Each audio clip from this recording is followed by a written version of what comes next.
Сакам да ви информирам дека денеска поднесовме 21 кривична пријава против повеќе од 17 сторители на кривични дела против изборниот процес. Тоа значи дека кривичните пријави кои што ги поднесовме до обвинителството опфаќаат злоупотреба на службена положба и овластување, злоупотреба на лични податоци, присилба, предизвикување на општа опасност, фалсификување на исправи, противзаконско посредување, повреда на избирачкото право, повреда на слободата за определување при изборите, повреда на тајноста на гласањето и злоупотреба на средства за финансирање на изборната кампања. Сите тие 21 кривична пријава, базирани само на доказите кои што ги доставивме и до јавноста за криминал за време на изборите, се веќе во обвинителството. Вие знаете дека ние не веруваме во објективноста и професионалноста и независноста на правосудниот систем во Република Македонија, а откако излегоа сите овие докази и снимки на површина, и јавноста веќе нема доверба. Меѓутоа, поднесувањето на кривичните пријави го правиме со цел да покажеме дека ние ги почитуваме Уставот и законите на Република Македонија и сакаме да оставиме и пишан траг во овие институции дека некој мора да сноси одговорност за недозволените криминални, незаконски дејствија за време на серија од изборни циклуси. Изјавата на поранешниот обвинител Шврговски потврдува две работи. Прво, тој е еден од најблиските луѓе на врхушката околу Груевски, кој што потврди дека снимките се автентични. И тој самиот со својата изјава потврдува дека ниту некој креирал, ниту некој монтирал разговори. Тој ја потврди веродостојноста на снимките, но во исто време потврди како власта гледала на правосудството и на обвинителството. Со неговата изјава се потврдува дека за власта и луѓето блиски до нив обвинителството било само продолжена рака на извршната власт. Дека ниту било независно, ниту било самостојно. Тоа е кршење на основните уставни начела. Тоа ни покажува зошто во сите овие изминати години ниту еднаш јавното обвинителство не се охрабри да поднесе кривична пријава против било кој од вршителите главни на власта, било за злоупотреба на службена позиција, било за криминал или за корупција. Мислам дека денешната, предпоставувам, изјава на Шврговски го демантираше Груевски и неговите блиски во сите лаги кои што ги шират овие денови. Снимките се автентични и обвинителството цело време функционирало под директен политички диктат. За бланкомениците на ВМРО ДПМН има ли место за некаква законска одговорност или не е предмет на ваш интерес? Предмет на наш интерес ќе бидат практично сите криминали или злоупотреби кои што сега веќе излегуваат на виделина со снимките кои што ги објавуваме. Меѓутоа, водете сметка, ние на неколку дена излегуваме со пресконференција, не можеме да нафтасаме со кривичните пријави.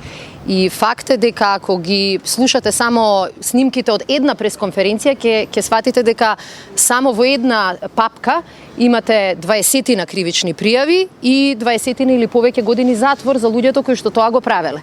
Ова е дефинитивно повреда не само на уставните начела, туку го руши принципот на поделба на власта. Кој е тој парламент кој што може да ја контролира власта ако луѓето во власта држат меници или пишани оставки?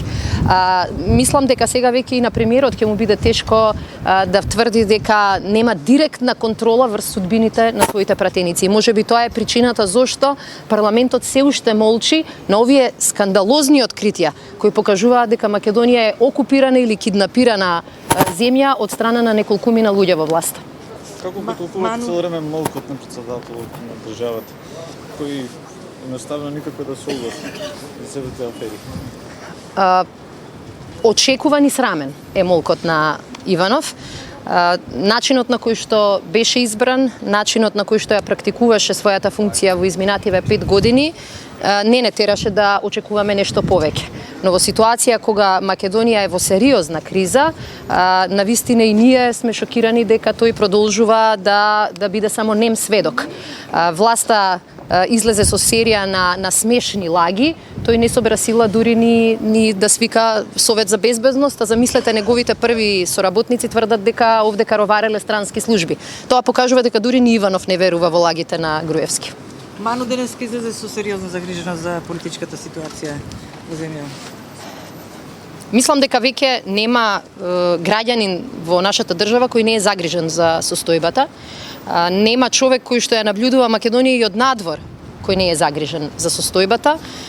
Она што очекуваме од сите одговорни, загрижени граѓани на Република Македонија е да се обидеме ваквата ситуација да ја промениме и да кажеме дека ова не е Македонија која што граѓаните ја посакуваат. Македонија во која секој граѓанин треба да се плаши, бидејќи човековите права се газат, бидејќи судството функционира под диктат, а бидејќи институциите се претвориле во партиски штабови на ВМРО ДПМН. Јасно е дека македонската јавност имаше шанса да види што се случува зад сцената. Кој ги влече конците и кој носи одлуки кои што ќе се одразат на оваа држава во следниве декади, а ќе се одразат на животите на сите граѓани во неа. Во таа смисла и соопштението од Ману е во таа насока и јас сметам дека и би можело да биде и малку поексплицитно, ама тоа е моја лична мислење. Во овој контекст, што очекувате од европските олеснувачи, да ги така наречам, кои што треба да дојдат? Се уште таа европска иницијатива е во зародиш и јас не би сакала да коментирам за нешто што се уште не е многу прецизно. Меѓутоа, ние од почетокот кажавме, оваа криза Македонија има сила да ја разреши, но секој оној кој што е сојузник, пријател и поддржувач на Република Македонија треба и мора да помогне. И затоа сметаме дека нивно многу подиректно учество ќе биде добре дојдено. Во Македонија сите граѓани изгубија верба во институциите заради тоа што е видливо дека тие институции биле приватизирани, партизирани, а потоа и приватизирани. И заради тоа дефинитивно треба да се обезбедат и дополнителни гаранции дека во Македонија ова веќе никогаш нема да се случи. Ќе имаат ли ефект кривичните пријави? Што ако можете дојдат во раце на некој од обвинителите кои ги деловарат на власт? Ние рековме дека илузии немаме, дека не сме наивни преку ноќ, дека обвинителството или другите институции сами од себе ќе се ослободат. Меѓутоа, ние мора да ја направиме нашиот дел од задачата, нашиот дел од одговорноста, да ги поднесеме пријавите. Тие се пишан трак. Тие се ќе станат одговорност на некои луѓе со име и презиме. И ги повикавме многуте професионалци кои исто така работат во различни институции во државата, да им кажат не после волку години, да им кажат не на притисоците, да им кажат не на нарачките од Илинденска безброј и да покажат дека интегритетот постои во нашата татковина. Секој со својата одговорност. Ние ги оставаме и секој кој што ќе ги прими овие предмети и ќе работи на нив, ќе биде и лично одговорен за начинот на кој што ја обавува својата обвинителска функција, што воопшто не е мала и незначителна. Во тој контекст јавното обвинителство наше експерти соопштение дека поканува меѓународни правни експерти. Дали според вас тоа е добро решение? Ние ставивме јасно до знаење. Првиот чекор за да имаме елементарно пристојна постапка е овој обвинител за кој веќе има докази дека е дел од владината структура за контрола на процесите, мора да даде оставка. Мора да даде оставка и човекот одговорен за одделот на организиран криминал, кој што е инаку близок роднина на човекот кој што учествувал и го аминувал прислушкувањето, Мијалков. После тие две оставки има шанси обвинителството да се ослободи од притисокот и во тој случај и секакво меѓународно вмешување, меѓународно мониторирање, меѓутоа сериозно, со јасен мандат, ќе биде само плюс.